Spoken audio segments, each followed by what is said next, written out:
So here we start with chapter 2 now.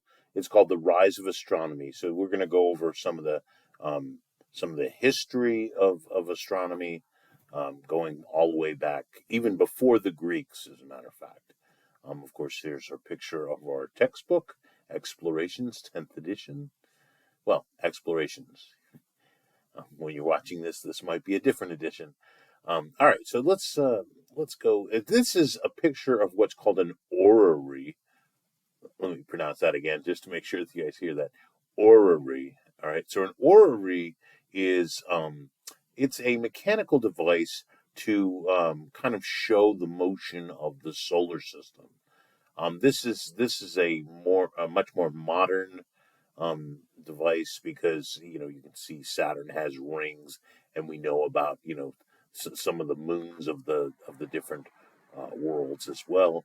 Of course, the ancient peoples did not know about that. All right, um, so a lot of there were lots of cultures, of course, that had looked at the night sky and certainly wondered, just like human beings look at the night sky now and wonder. Um, but a lot of this, the study of the night sky comes to us from the Greeks. The thing about this is that the Greeks wrote stuff down, and we can still read that language. I mean, I can't, but there are people who can certainly interpret Greek and be able to read it and understand. Um, all right. So anyhow, so we used the model of course, of the celestial sphere. We mentioned that in chapter 1. What the Greeks did is not what we would consider modern astronomy. Just to let you know, it's not modern science at all.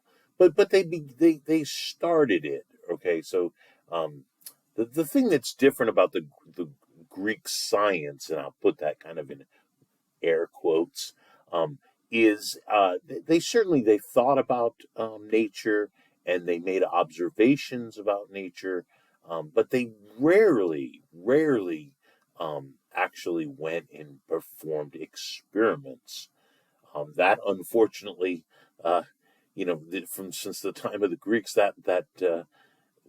this was pretty much the way that quote science was done for about 1,000 years, right? So it was really during the time of the Renaissance that the modern scientific method was born, and of course, you observe nature, you come up with an idea. We sometimes call that a theory, and you actually perform experiments to verify that theory.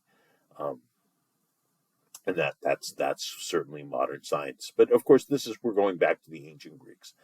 So the ancient Greeks here, remember the whole idea of this. This is the rise of astronomy. Uh, is that they were limited to naked eye observations. So there were no telescopes until about 400 years ago. Galileo was the first one that we know of anyway to turn the telescope to the night sky. He certainly wrote a lot of stuff about that. We'll get to Galileo shortly. Um, we're basically covering like 1,000 years in a very short time. And anyhow, it's 1,000 years of astronomy.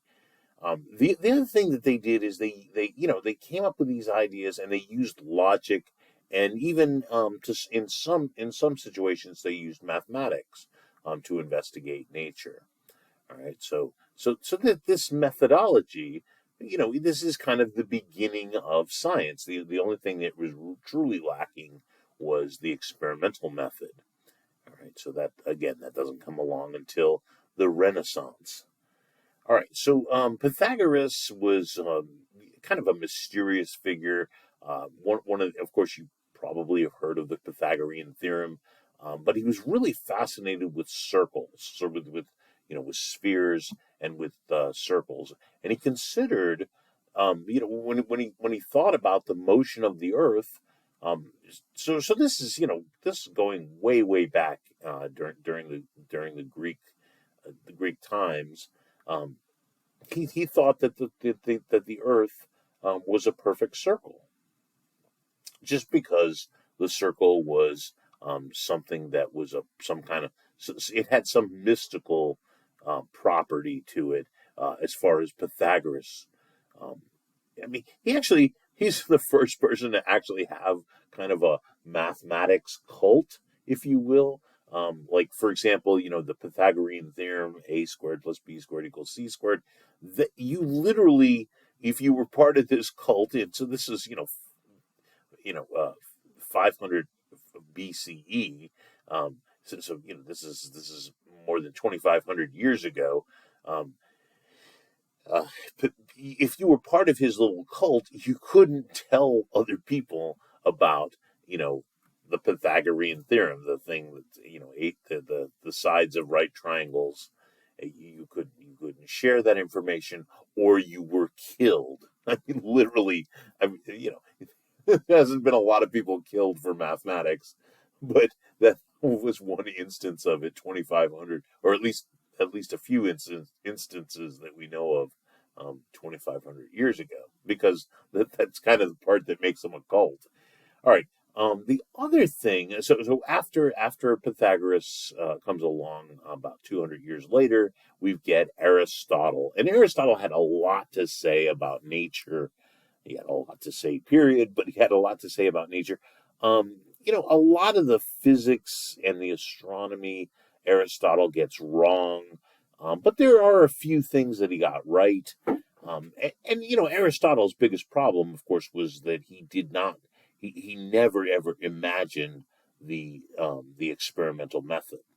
All right, but here's one thing that he got right, of course, is that, of course, the Earth is spherical.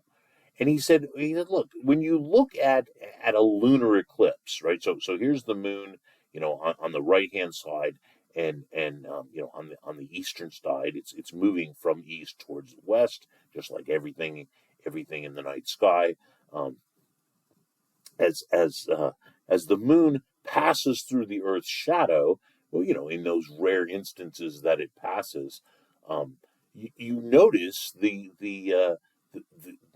Earth, of course, the shadow of the Earth is curved, right? If the Earth were flat, you, and this somehow were to happen, you'd see a straight line, and you don't. And so, Aristotle was, used logic and said, hey, you know what, the curvature of the Earth's shadow shows that the Earth indeed is round.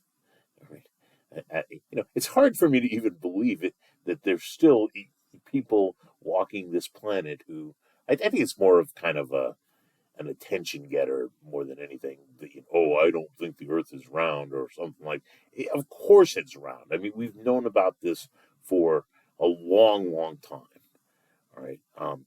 So one of the other things, besides the fact that that this thing about the shadow of the moon during a lunar eclipse is, when you travel further south.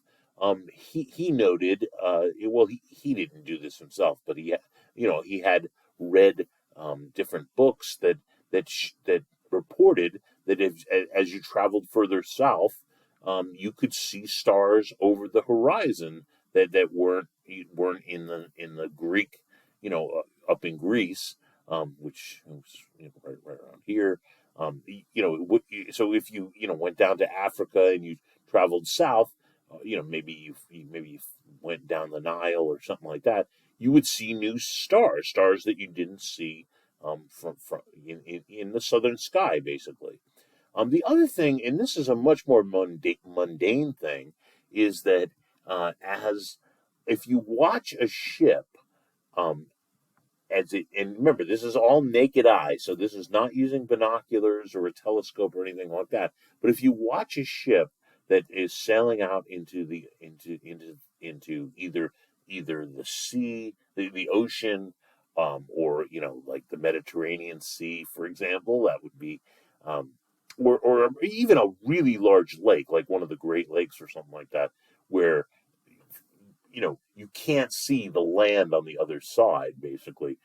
If you watch that ship, the top of the ship is literally the last thing that you see. The bottom of the ship disappears first, and then the top of the ship disappears at the end. All right, so these were all sailing ships during the time of the Greeks, and so that's why they talk about the sails. Um, but that's another Aristotle, who did get some of the things right, not a lot, but he did get some of the things right, and that was definitely one of them. This observation that you see the bottom of the ship, the bottom of the ship disappears first, and then the top of the ship. That can only happen if you have a round Earth, as we do. All right, so let's see. Um, so Aristotle, there was actually another guy named Aristarchus. Aristarchus is actually an interesting figure. Aristotle, believed in he basically found proof that the Earth was round from and um, but one of the things that Aristotle felt uh, very very strongly, is that the Earth didn't move. Um, it was the center of the universe. Well, for them, the universe was just pretty much the solar system. They didn't really know what the stars were. But Aristarchus felt that the Earth went around the sun. I know, most people think that it was Copernicus who came up with this idea, but more than 2,000 years before Copernicus, there was this guy named Aristarchus. The thing about Aristarchus was he wasn't nearly as popular as Aristotle. Aristotle was extremely popular. He wrote a lot of things and was very influential. But we still have Aristarchus's writings, and people kind of knew about it. You had to be a pretty well-educated person to know about that in the Middle Ages, about Aristarchus. But just about everyone who could read knew about Aristotle. Um, right, so Aristotle, I'm sorry, Aristarchus, using mathematics, realized that the angular size of the moon, and because there's there can be total eclipses where the moon and the sun, the moon and the sun are about the same size. I mean, that's not always true, because the moon is the moon is in an elliptical orbit, and so is the Earth, for that matter. Where the Earth and the moon get a little, they get a little bit closer to each other, and then a little further. The Earth, of course, gets a little closer to the sun, a little further from the sun, but it's really overall it's not by much. So the angular size of the moon and the angular size of the sun. I don't know why I'm pointing to this. The sun's not in this picture. The sun's over here, actually. So the angular size of it, as is roughly the same size.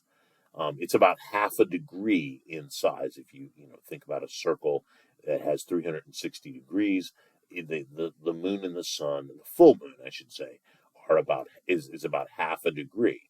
And so one of the things that Aristarchus realized, he didn't know the distance to the moon, but he did estimate it. He got really bad numbers.